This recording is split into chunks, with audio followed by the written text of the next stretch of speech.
So let's discuss all the types of area of effect that D&D Next supports.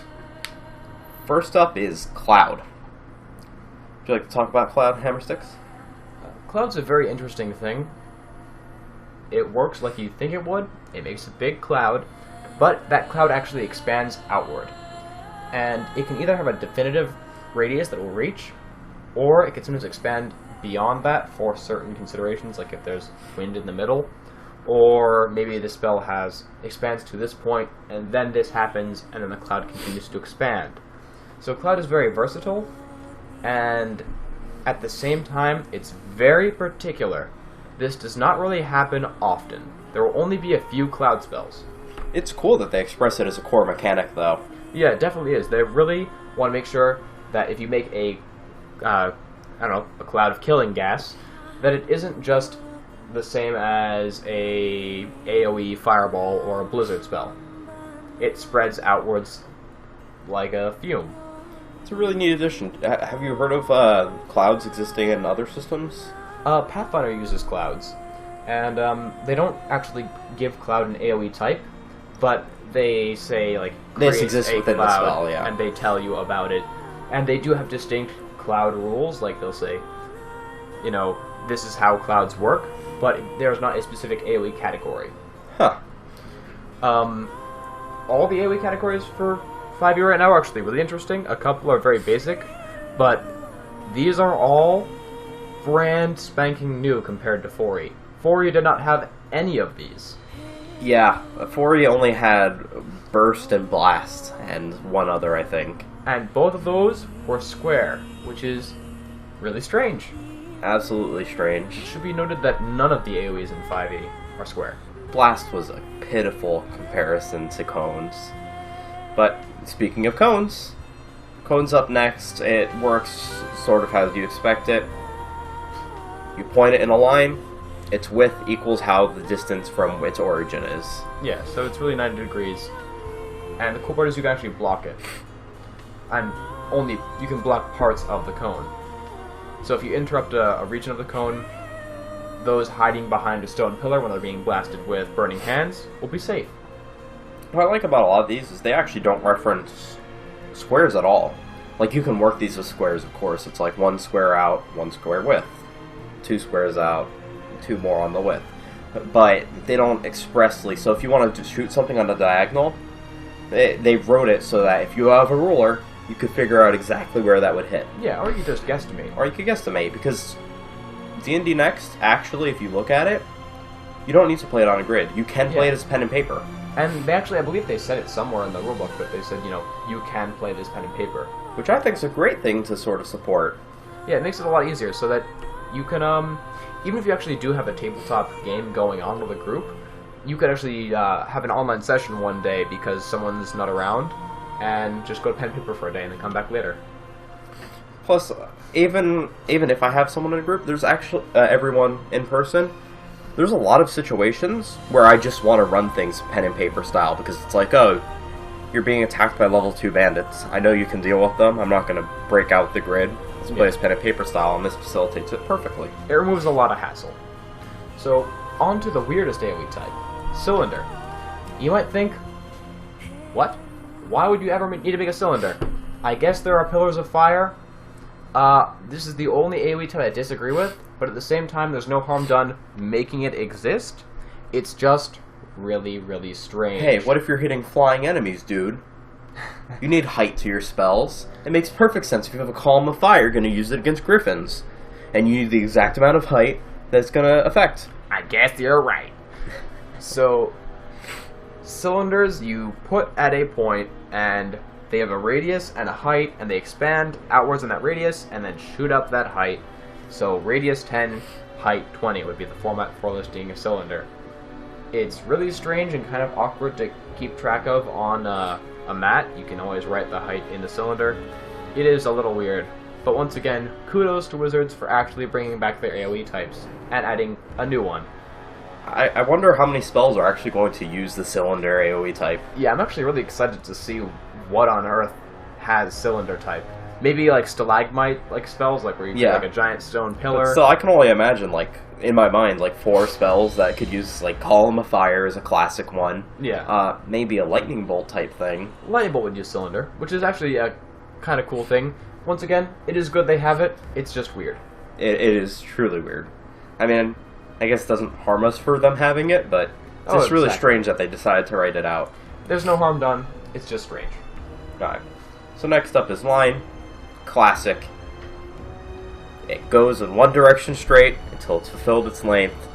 No need to talk about it. Exactly what I want from a line. Yeah, and you can block the line, of course. Although, technically, it'd be a line segment. A sphere has a radius and expands in every single direction out from that point where the point of origin. Much like a cone, you can block part of a sphere, which is cool. You can hide behind a pillar and be hit by only some of it.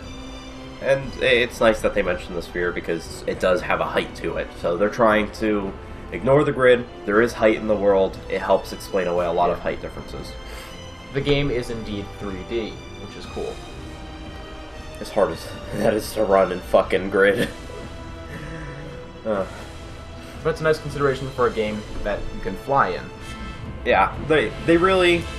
I definitely can see they're trying to build as strong as a core as possible so they can have modules take care of things. It's like, oh, here's a module for dealing with a lot of height things, if you like to use that kind of thing as a 3D plane. Yeah. You want to play it in pen and paper? We'll make sure you can do that. You want to play on a grid? Sure, we'll have some additional rules for you in a module, maybe, that, flanking, whatnot. Because flanking actually isn't explicit here. And the other thing is that more than once I've seen party adventurers wonder like, a flying thing, now what? It's cool that they make a lot of spells that are probably useful on many ground opponents happen to have height, so it does affect flying things.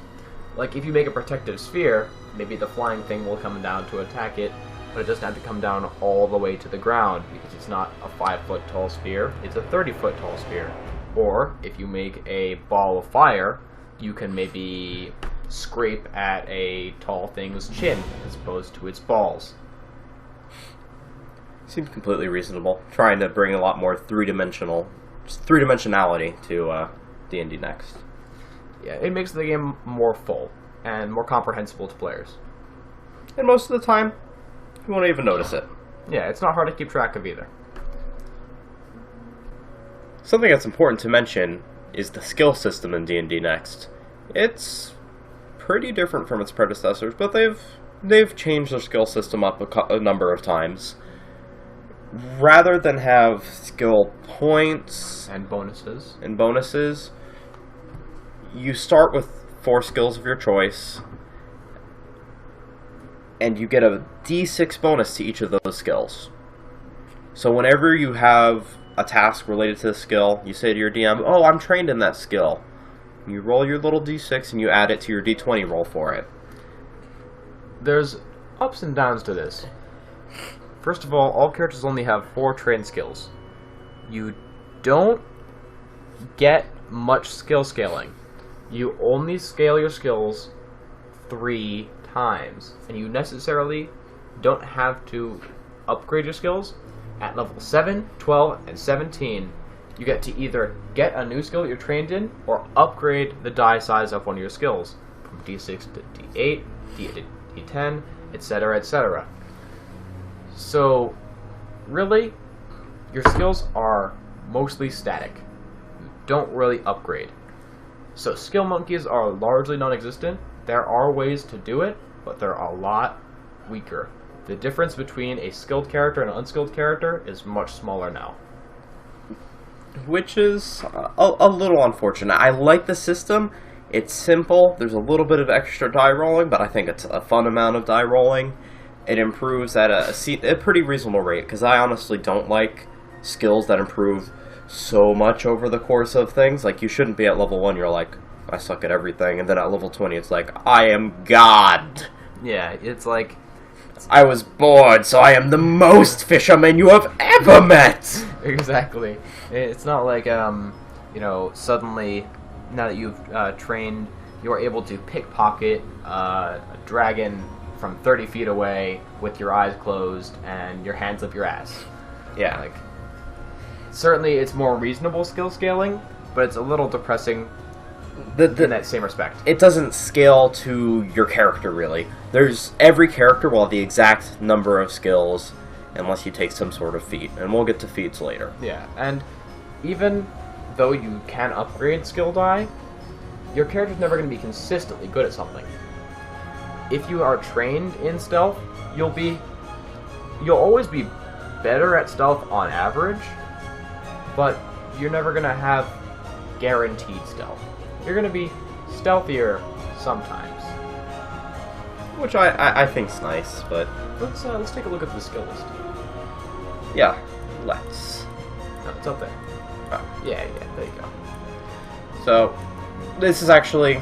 Well, it says you can choose the skill times. These are actually the skills. Oh, okay. Yes. So, I do believe, I don't know if they've stuck with this, I'll have to look into this, but before, they're more or less happy if you can make up a skill, go for it. You can add that to your skill list. They don't want skills to be this super restrictive list, especially now where it's just, oh, I'm trained in this, I have a D6. There's no points or whatever. At all the DM's discretion, they really are encouraging make your own fun. So, but these are the standard skills. You'll know most of them. Things to note is that spot and search are not one again. They're two things, which I liked 4th edition's perception a lot. Yeah, and there's pros and cons for both. But, they've got, no longer do they have diplomacy, they have persuade. There's a lot of renaming, and they've brought back perform. Recall lore is knowledge skills. It's a broad category. As they say, you can choose it multiple times, but you must pick a different area of knowledge each time. The cool part is, they don't fully specify the knowledge, which is another character discretion or DM's discretion thing. So you're like, oh, I have monster lore. And then you may draw upon your monster lore about monsters. Which seems completely reasonable. I really like the sort of more flexible skills. Skills aren't so integral to the D&D experience that they have to be perfectly balanced and written out beforehand.